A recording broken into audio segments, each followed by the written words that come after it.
দেশে ফিরলেন খালেদা জিয়া, নেতাকর্মীদের উল্লাস। সিরাজ সেন্টারে আগুনের সূত্রপাত বিষয়ে যা জানালো ফায়ার সার্ভিস। দুবাই ফেরা দুই বাংলাদেশির জামা কাপড় পুড়িয়ে 4 কেজি সোনা উদ্ধার। জানাবো ব্যবসায়ীর ঝুলন্ত মরদেহ উদ্ধার, মৃত্যু নিয়ে রহস্য। এবং সর্বশেষ জানাবো রাষ্ট্রীয়ভাবে শাপলা গণহত্যা দিবস ঘোষণা করতে হবে বলছেন শিবির সভাপতি। শুনছিলেন সংবাদ শিরোনাম, এবারে বিস্তারিত। দেশে ফিরলেন খালেদা জিয়া, নেতাকর্মীদের উল্লাস। দীর্ঘ 4 মাস পর চিকিৎসা শেষে লন্ডন থেকে দেশে ফিরেছেন বিএনপি চেয়ারপারসন খালেদা জিয়া। মঙ্গলবার সকাল 10টা 40 মিনিটে তাকে বহনকারী কাতারের আমিরের বিশেষ বিমানটি রাজধানীর হজরত শাহজালাল আন্তর্জাতিক বিমানবন্দরে অবতরণ করে। একই ফ্লাইটে খালেদা জিয়ার সঙ্গে দেশে ফিরেছেন দুই পুত্রবধূ জুবাইদা রহমান ও সৈয়দা শর্মিলা রহমান।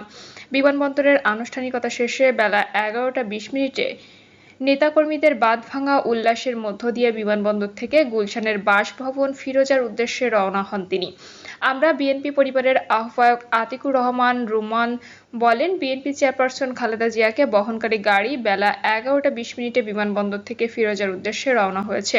দেখা গেছে নিজের দীর্ঘদিনের নিশান পেট্রোল গাড়ির সামনের সিটে বসেছেন খালেদা জিয়া, আর তার পেছনে রয়েছেন দুই ছেলে, বিএনপির ভারপ্রাপ্ত চেয়ারম্যান তারেক রহমানের স্ত্রী এবং প্রয়াত ছোট ছেলে আরাফাত রহমান কোকোর স্ত্রী। সরেজমিনে দেখা গেছে সকাল থেকেই হাজার হাজার নেতাকর্মী বিএনপি চেয়ারপারসনকে স্বাগত জানাতে বিমানবন্দরে জড়ো হন। খালেদা জিয়ার গাড়ি বিমানবন্দর থেকে বের হওয়ার সময় তারা স্লোগান ও করতালির মাধ্যমে উল্লাস প্রকাশ করেন। নেতাকর্মীদের আবেগঘন উপস্থিতিতে পুরো বিমানবন্দর এলাকা উৎসবমুখর হয়ে ওঠে। খালেদা জিয়ার গাড়ি বহর বিমানবন্দর থেকে গুলশানের পথে রওনা হলে রাস্তার দুই পাশে দাঁড়িয়ে থাকা নেতাকর্মীরা স্লোগান দিয়ে খালেদা জিয়াকে স্বাগত জানান।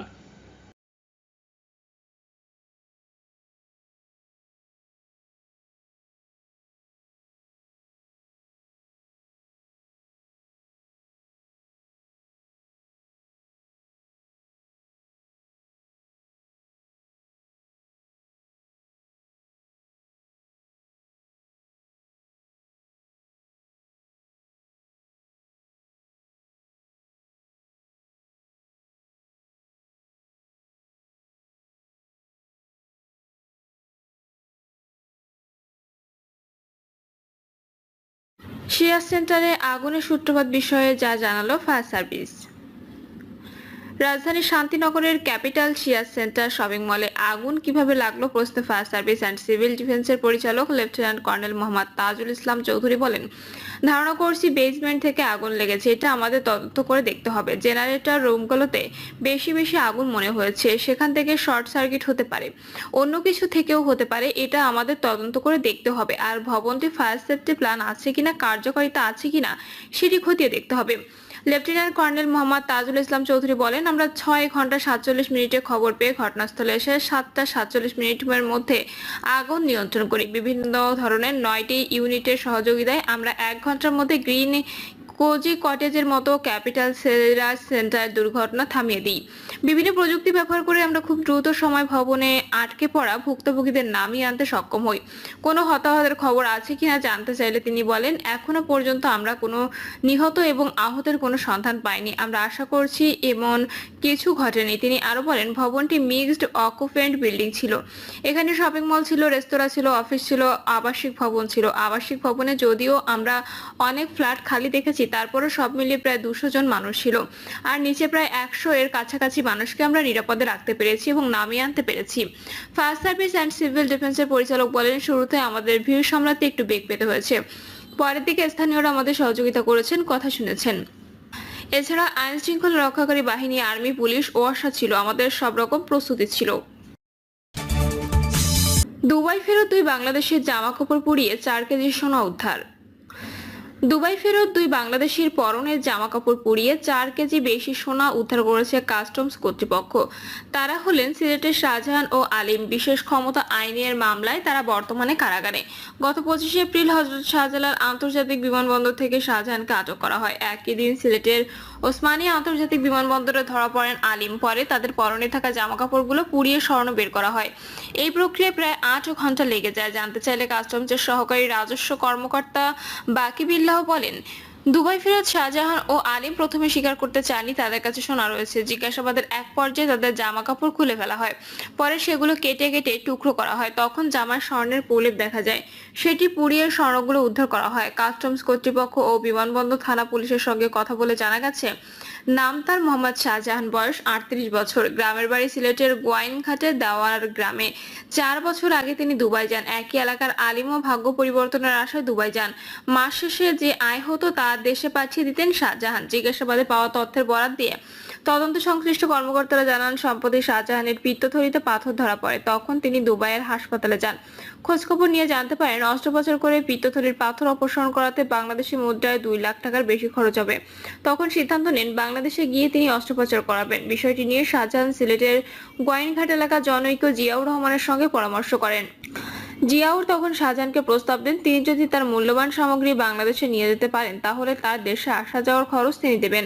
তখন শাহজাহান তার কাছে জানতে চান কি জিনিস নিয়ে যেতে হবে। জিয়াউর তাকে বলেন, যখন তিনি দেশে ফিরবেন তখন সেটা দিয়ে দেওয়া হবে। পরে জিয়াউর রহমান হোয়াটসঅ্যাপ নম্বরে শাহজাহান ও আলিম তাদের পাসপোর্টের ছবি ও নিজেদের ছবি দেন।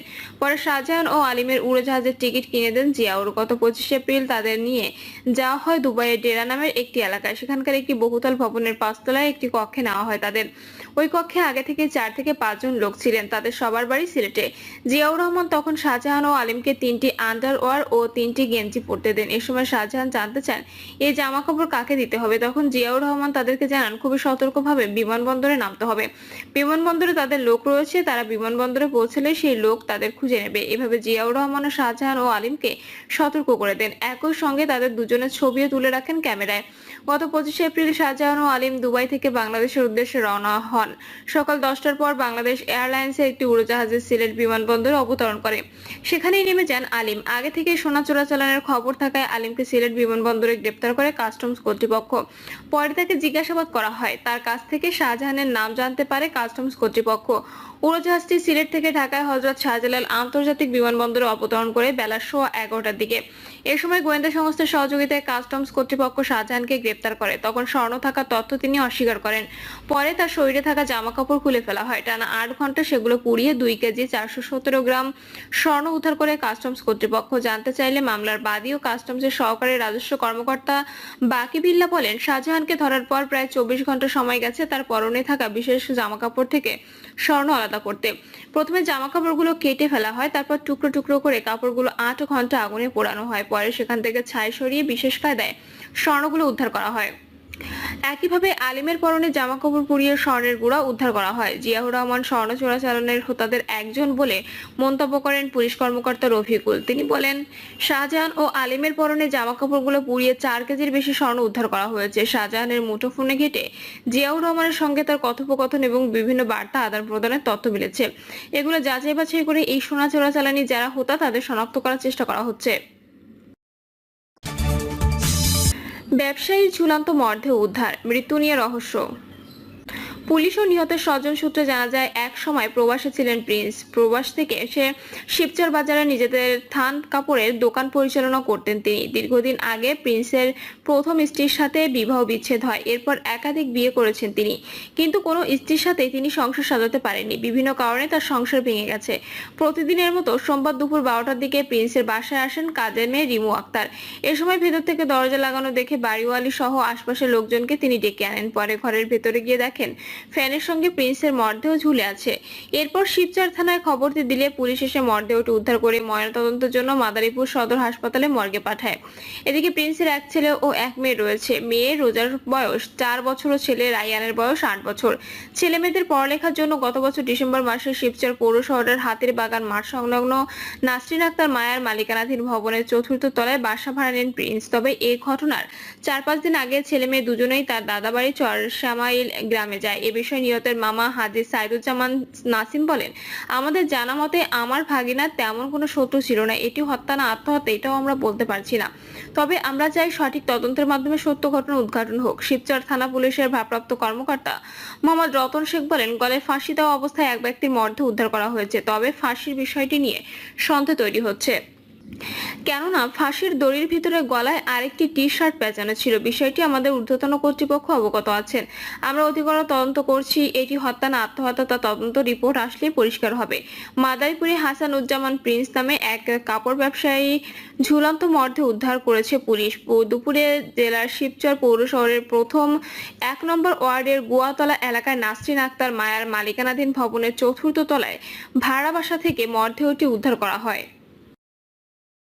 প্রিয় দর্শক, এই ছিল এখনকার সর্বশেষ সংবাদ। আপডেট সব সংবাদ পেতে চ্যানেলটি সাবস্ক্রাইব করে বেল আইকনটি ক্লিক করে রাখুন।